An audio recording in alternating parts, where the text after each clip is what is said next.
Allez, bonjour à toutes et à tous, très heureux de vous retrouver. On est mardi soir, par contre, cette fois, pour cette partie sur les flux et les différentes stratégies de range. Tout simplement parce que je ne serai pas dispo demain matin, j'ai des rendez-vous, donc je ne vais pas pouvoir honorer ça sur les créneaux habituels. Mais c'est pas grave, ça change rien. Donc, on va faire comme d'hab un petit tour sur le S&P. Après, vous dérivez ça évidemment sur vos indices favoris. Même chose, un petit tour sur les comos. Je fais les grosses qui m'intéressent, mais vous pouvez dériver sur n'importe lesquels des autres. Même chose sur les cryptocurrencies. Je reste sur Bitcoin, Ether, et je vous laisse dériver sur celles que vous souhaitez. Toujours, je vous rappelle, vous pouvez vous approprier ces stratégies et on n'est pas sur du conseil en investissement. Je vous dis que faire, quoi faire, etc. Ok. Donc, juste un guide que vous pouvez réappliquer vu que tout est open source et dispo pour tout le monde. Ok. Bon, allez. Donc, récap de base sur les stratégies de flux. On dézoome un petit peu quand même, donc parce que sur le S&P 500, je vous rappelle qu'on est à l'approche de la grosse zone de vente mensuelle, voire trimestrielle. Enfin bref, des mouvements de tendance séculaire de notre ami S&P 500. Donc ici, encore une fois, des tendances de très long terme, souvent des tendances structurelles, où, je le répéterai jamais assez, le S&P 500, ça reste quand même les 500 meilleures boîtes, et on sort les mauvaises, on fait rentrer des nouvelles. Ça peut difficilement baisser.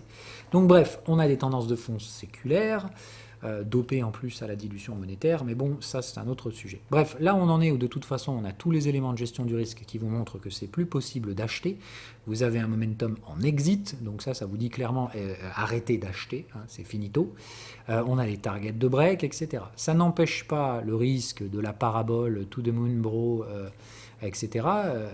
Donc certains font ce pari, moi je vous invite à être prudent là-dessus, d'accord. Juste de dire le momentum est suracheté, il montre des signaux d'épuisement, on est face à des targets de break et on va trader au-dessus des contextes. Donc vous savez qu'ici, c'est plus possible d'acheter. Donc vous savez déjà une chose, quoi que vous fassiez sur les UT de flux, si vous appuyez sur le bouton achat dans des zones de clôture de contexte, de clôture au-dessus des contextes, vous n'avez pas trop compris. D'accord. Donc de base, on structure toujours ces flux par rapport à la gestion à faible risque. On fait d'abord l'analyse à faible risque, et ici, on est donc sur une zone où, parmi les 3 actions que vous pouvez faire dans le marché, acheter, vendre et ne rien faire, eh ben, acheter ici, ce sera plus possible. Donc il vous reste que 2 options, vendre et ne rien faire. Ok. Par définition, sur un sommet, vous allez éviter de vendre. Ok. On n'essaie pas de faire celui qui cherche le top, sauf si vous avez de l'expérience dans les marchés financiers et que vous savez trader en reverse. Sinon, la seule chose qu'on peut faire, ça par contre, en maîtrisant une bonne gestion du risque relativement correcte, ça va être de dire on peut exploiter des ranges, c'est-à-dire on va exploiter la dégradation des structures de prix sur les UT de plus court terme, et ça c'est ce qu'on fait avec les flux. Donc maintenant qu'on a l'UT de base, d'accord, le mensuel ici, voire peut-être même le trimestriel, on sait déjà une seule chose, nos flux sont au moins en 4 heures, voire peut-être même au-dessus en daily. Mais on va partir de l'hypothèse 4 heures. Bon, maintenant, on l'avait dit, je remonte juste d'un cran pour qu'on ait la structure globale. On avait déjà tous identifié ensemble que par rapport à ce gros repli ici sur les zones de support hebdomadaires, on avait essayé d'exploiter des structures haussières de flux. On les a aujourd'hui carrément débordées en ATH sur des structures donc en 4 heures. Et on a donc 3 flux ici qui se sont mis en place à la hausse. Et par rapport à ça, comme on est sur le 3e et donc le dernier flux, c'est pas ici qu'il faut continuer à rester haussier. Donc là, toutes les confluences d'éléments qu'on a mis en place, c'est on arrive sur une zone où c'est plus possible d'acheter, mais en plus de ça, on est sur le dernier flux qui devrait normalement laisser place à 2 flux correctifs. D'accord. En rappel de la structure de gestion de ces flux. Quand on a fini nos 3 flux, on va en avoir 2 correctifs qui vont s'extrapoler par 2 passages des contextes vendeurs au moins au niveau, voire sous les moyennes qui doivent être orientées à la vente, ou en tout cas au moins à plat. Vous savez qu'il y aura peut-être une 3e borne au milieu et que des fois elle se fait même dégommer la tronche, donc on ne cherche pas à acheter entre ces 2 flux, et évidemment on cherche éventuellement à réexploiter celui-là à la vente. Autrement dit, dès que ça remonte, on essaie de revendre sur des retracements pour jouer le 2e flux. Une fois que les 2 flux sont terminés, on arrête les structures vendeuses et éventuellement on se repositionne dans la séquence de flux haussière après un démarrage de premier flux acheteur. Acheter ici, c'est pas possible. Je vous le rappelle, il n'y a pas de trade ici. Donc vraiment faire très très attention à ce que vous faites, ne pas créer des choses qui n'existent pas. Donc dans la séquence de flux, je le rappelle, 3e et dernier flux, les 3e bornes ont déjà été atteintes ici, ce qui veut dire que si vous tradiez ce 3e flux, il fallait sortir ici. Maintenant, comme on l'avait dit, cette troisième borne, on ne pouvait pas la vendre, parce que le fait qu'on sortait d'une zone de squeeze, donc on ne vend pas la troisième borne, parce qu'elle a quand même pas mal de chances de se faire squeezer, et c'est exactement ce qui s'est passé. Mais ça n'enlève en rien le fait qu'on est donc dans une zone où les achats ne sont plus du tout possibles. Donc, interdiction formelle d'acheter égale on ne cherche pas à reprendre le flux en cours de route. J'ai vu certains émettre cette hypothèse. C'est pas possible. D'accord, vous êtes dans une zone où la gestion à faible risque, elle ne vous tolère que les ventes, donc plus d'achat. Ok, chercher ces ventes de façon un peu spéculative, c'est compliqué. Donc, qu'est-ce qu'on fait concrètement? Eh bien, on attend la dégradation des structures de prix. On sait que nos flux se structurent en 4 heures, qu'on va probablement avoir un premier flux baissier 4 heures. Et comme on a fait un nouveau sommet ici, la prochaine probabilité, c'est de construire une troisième borne, et c'est celle-là que vous pourrez vendre avec une très bonne gestion du risque si elle se produit. Vous devez donc attendre que le S&P dégrade au moins jusqu'au contexte 4 heures, donc ça veut dire perdre pratiquement 200 points ici, et dans quel cas vous pourrez sans problème tenter d'exploiter tout repli à derrière sur une troisième borne, comme une stratégie vendeuse afin de jouer le premier flux. Vous avez déjà tout le cadrage de ce premier flux, vous savez qu'il se terminera, enfin en tout cas, il sera mature dès lors que la moyenne ici se sera platifié, voire orienté à la baisse, et que le contexte vendeur va glisser dessous. À ce moment-là, vous savez qu'il faut récupérer vos profits à la vente. Pas chercher à tirer le bear market ou l'éclatement de marché ou je ne sais pas quelle connerie on vous vendra à ce moment-là. Juste de dire, vous savez qu'il va y avoir deux flux correctifs. Le premier atteint des signaux de maturité, prenez vos profits si vous jouez cette troisième borne. Ok ? L'autre principe, ça va être de dire derrière, probablement un rebond, avec des prix qui rebondissent au moins vers les moyennes, parfois même les bornes de volatilité. Dans ce cas-là, on reprend le deuxième flux vendeur sur la moyenne et ou la borne de volatilité. Ce deuxième flux fera la même chose derrière, c'est-à-dire passer un contexte vendeur sous les moyennes. À ce moment-là, take profit et on laisse le premier flux acheteur éventuellement redémarrer. Si ce premier flux acheteur démarre, on reprend la séquence acheteuse classique avec le repli sur la moyenne et tout ce que vous connaissez. Ok ? C'est aussi simple que ça. Si ici on n'arrive pas à mettre en place un premier flux acheteur, d'accord, et qu'on se retrouve avec la borne de volatilité vendeuse, eh ben on pourra trader éventuellement un troisième flux vendeur, qui lui pourra dégrader la structure globale peut-être un peu plus profondément sur les UT supérieures. Et dans ce cas-là, on aura des démarrages de flux, de séquences de flux vendeuses sur le sommet mensuel. Mais vous n'en saurez rien avant cette zone-là. Si on a deux flux correctifs baissiers, il faudra rester orienté dans le sens de la tendance primaire, c'est-à-dire à l'achat, et laisser le marché tenter de rebondir. S'il échoue, eh ben à ce moment-là, on essaiera de trader le troisième flux vendeur, avec tout le risque que ça pourra comporter aussi. D'accord ? C'est aussi simple que ça. Pour ceux qui auront un biais vendeur, voilà comme ça comment on va le faire. Structurer des flux vendeurs s'ils veulent bien se structurer et tant qu'ils le resteront. Sinon, eh ben, attendez et éventuellement essayez d'exploiter la troisième borne qui viendra et le repli derrière qui vous permettra de trader le deuxième flux. Ok ? Vraiment, tout simplement, c'est tout ce qu'il y a à faire sur le S&P 500 puisque je le redis clairement, pas d'achat possible. D'accord ? Pour acheter, il faut sortir du contexte vendeur. D'accord ? Ça veut dire en mensuel, aujourd'hui, il faut se replier au minimum sous les 4800 pour pouvoir parler de potentialité de stratégie acheteuse. Mais on n'achète jamais dans un contexte vendeur, hein, c'est clair ? J'espère que c'est bien maintenu et imprimé par tout le monde. D'accord ? Impossible de jouer des achats de quoi que ce soit sur le S&P 500 tant qu'on n'a pas fait ces deux fameux flux correctifs et qu'on n'a pas au moins corrigé sous les contextes. Voilà. C'est tout pour le S&P 500. Sur la partie commodities, donc le WTI, on va repasser dessus très vite. Donc rappel sur les commos, on est au moins sur du mensuel, on est au moins sur du trimestriel ici, voire peut-être même de l'annuel, étant donné les durées de long terme ici de ces séquences de range. Donc on l'a dit, les flux ici sont sur des UT relativement larges sur le daily. Et on voit que sur le daily, en plus, les flux sont un petit peu dégueux. On vient chercher les bornes de volatilité basse pour un deuxième flux, et en soi, ça correspond aux moyennes en hebdo. Donc on a dit, attention, les flux, ils sont entre le daily et l'hebdo, c'est chiant. Ça veut dire, on reste ici préparé pour le pire, c'est-à-dire si c'est hebdomadaire, ça va être plus long.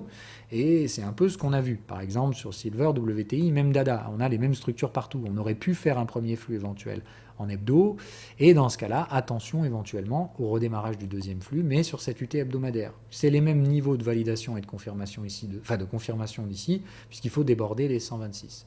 La seule chose dans ce cas-là à comprendre, c'est que l'UT hebdomadaire va prendre plus de temps. Et dans ce cas-là, attention à vos biais d'impatience. Ok, c'est tout. Sinon ici, comme on l'a vu, il y a 2 poids 2 mesures. Ça traîne vachement la patte sur le WTI qui est très très loin ici encore des zones de validation et de confirmation du flux vers la zone des 120 $. Alors qu'en silver, lui est venu nous les chercher sans aucun problème. Il a donc validé, confirmé. Tous les trades sont maintenant à break-even et la patience est de mise. C'est ici que concrètement, vous devez apprendre à laisser filer vos flux au lieu de perpétuellement avoir peur que ça se renverse et que vous perdiez vos gains et tutti quanti. Ici, comme on l'a dit, nos flux sont probablement entre le daily et l'hebdo. Et si vous voulez prendre le minimum de risque, il vous faudra au moins une 3e borne de range en daily avant d'envisager une sortie. Actuellement, le contexte en daily il se trouve ici à 25 $. Il est en train de glisser au-dessus des moyennes de prix.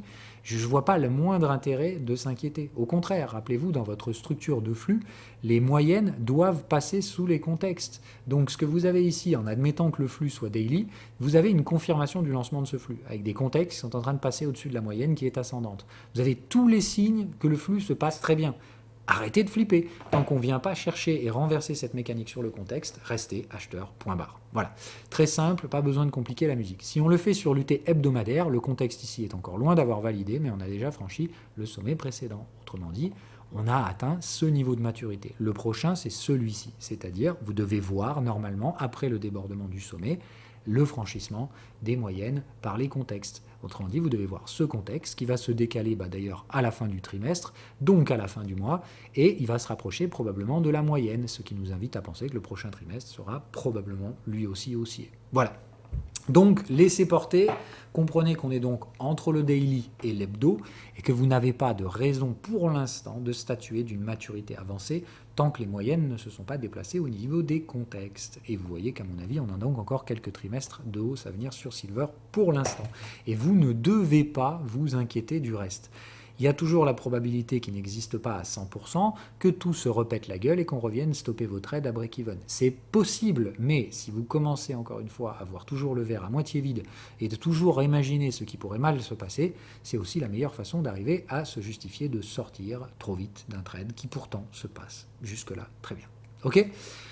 Donc hyper important. Je mets aussi dans la panier le platine, pour moi très important, qui subit exactement les mêmes forces. Donc en fait, toutes les comos se comportent un petit peu ici de la même façon.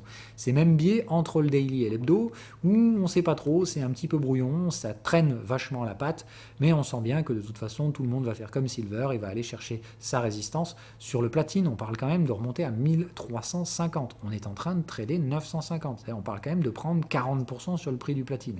Donc 40% pour déclencher un flux, ça veut dire que la valeur va se situer derrière plus haut et qu'on va continuer de pousser à travers ça.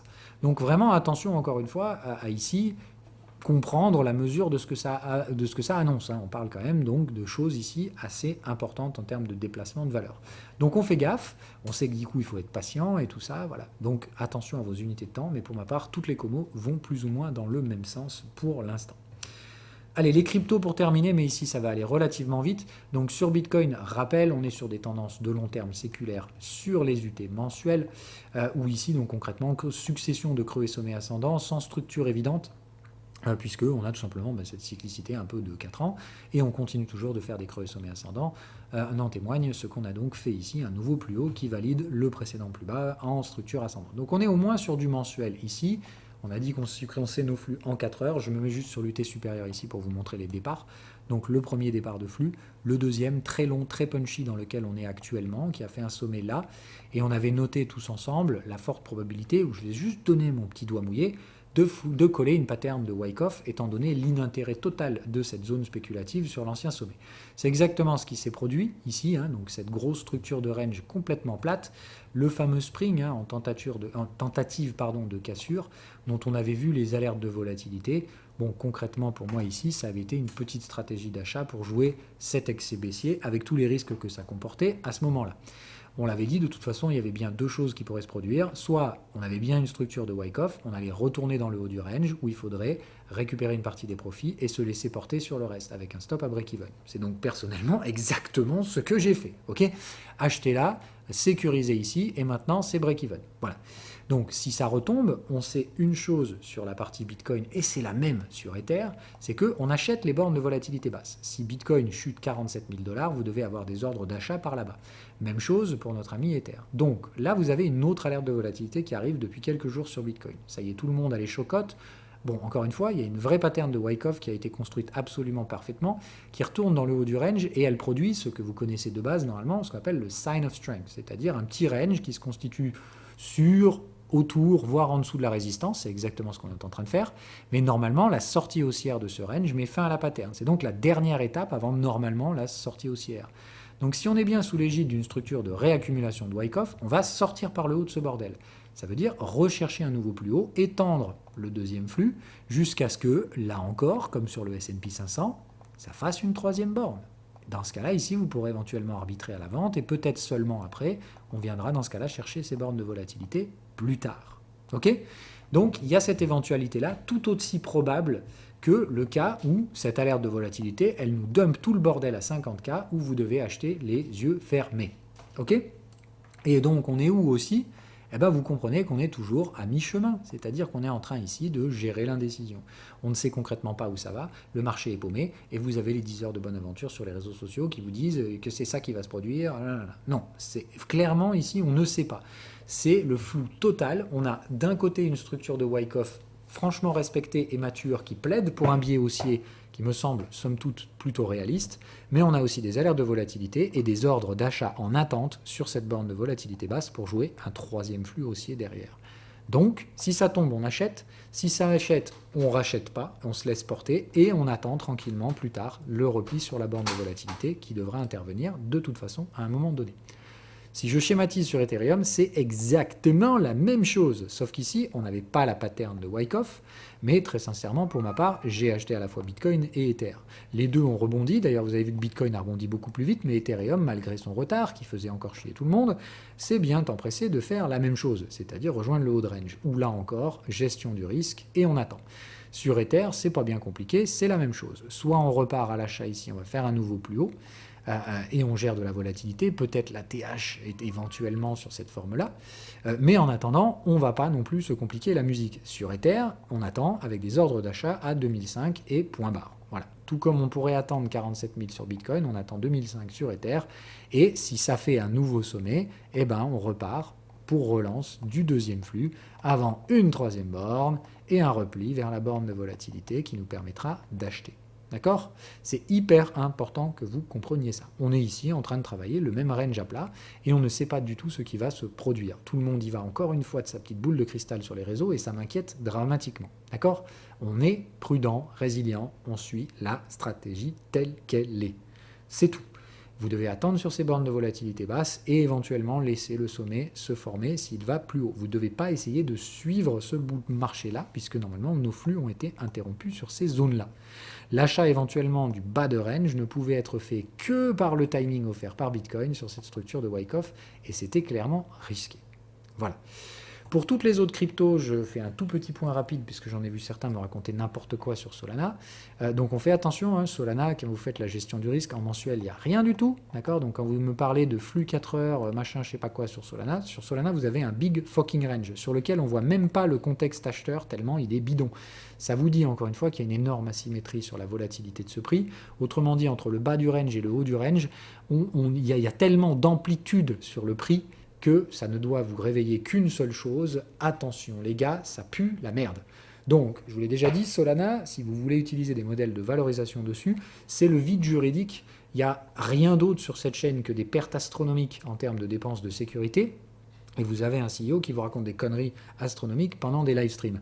Donc bon, vous faites ce que vous voulez. Moi, je constate simplement qu'on est dans un haut de range, et dans un haut de range, je n'achète pas. Voilà. Donc vous faites ce que vous voulez. Moi, vous me parlez d'acheter des flux sur Solana ou je sais pas quoi. Moi, je vous dis, on est sur une zone où je ne fais que des ventes. Tout comme sur le S&P 500, je peux plus acheter quand on est sur des zones de vente. Moi, j'ai des zones ici de borne de range égale pas touche. Voilà. Ça ne m'intéresse pas de toucher Solana. C'est la seule chose que je peux faire dessus, c'est rien ou vendre. Voilà. C'est tout.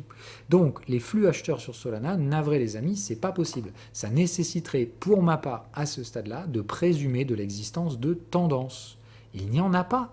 Ici, vous n'avez pas de tenue des moyennes sur l'UT hebdomadaire, vous n'avez rien du tout qui présume d'une tendance sous une forme ou sous une autre de séquence alternative. La seule chose que vous avez ici, c'est un machin ultra volatile dont on a un peu du mal à prendre la mesure étant donné qu'on trade entre 10 et 200 balles, c'est-à-dire des ratios de 1 à 20, et en plus de ça, on passe du bas en haut en l'espace de quelques trimestres sans aucun fondamentaux. Donc on fait encore une fois très très attention avec ce marché, je le répéterai jamais assez. Les structures de flux doivent être mises en contexte de faible risque. Et quand vous êtes dans un range, si vous achetez le haut du range, putain, ça va pas bien se passer pour vous. Ok? Donc vraiment, on fait attention sur tous ces gros tokens montés un petit peu n'importe comment. Ok? J'espère que c'est clair. Voilà, c'est tout pour aujourd'hui. Je vous souhaite à toutes et à tous une agréable semaine. Donc ce petit rappel, je le remets. Donc S&P plus d'achat jusqu'à nouvel ordre. Si vous voulez vendre, vous pouvez attendre tranquillement les troisièmes bornes de range sur les dégradations de la séquence en 4 heures. Et n'oubliez pas de ne pas viser un bear market, mais juste un retour sur des flux baissiers. Et dès que ces flux baissiers sont matures, récupérez vos profits avant que ça rebondisse. On jouera éventuellement un deuxième flux plus tard, un peu plus tard dans l'année, après rebond. Et voilà, c'est tout pour la partie S&P. Pour les comos, beaucoup de patience, mais ça peut aussi déclencher très très vite. Parce qu'on l'a vu, les targets qui sont visés sont de l'ordre quand même de 40-50% de mouvement. Donc attention, sur les commodities, c'est généralement dû à un catalyseur extérieur. Donc c'est pas parce que vous êtes mis sous tension à cause de la patience, etc., que ça ne va pas déclencher d'un coup à cause d'un catalyseur. Par contre, évidemment, si c'est volatile, vous ne devez pas vous laisser impacter non plus. Vous savez quelles sont vos étapes de maturité et il faut attendre qu'elles soient mises en place. Voilà. Sur les cryptos, pour finir, donc attention à ne pas sortir la boule de cristal de ça va rebondir par bondir, etc. Et attention à ne pas appliquer des stratégies de flux sur des actifs qui sont déjà dans les hauts de leur range, sauf s'ils ont des séquences de tendance visibles, ce qui n'est pas le cas de Solana, entre autres. Ok, donc on fait très attention à tout ça. Quand vous êtes dans un haut de range, vous ne faites plus rien. Ok, on ne fait pas d'achat sur des résistances, tout comme on ne fait pas de vente sur les supports. Voilà, je vous souhaite à toutes et à tous la bonne semaine. Ciao, ciao.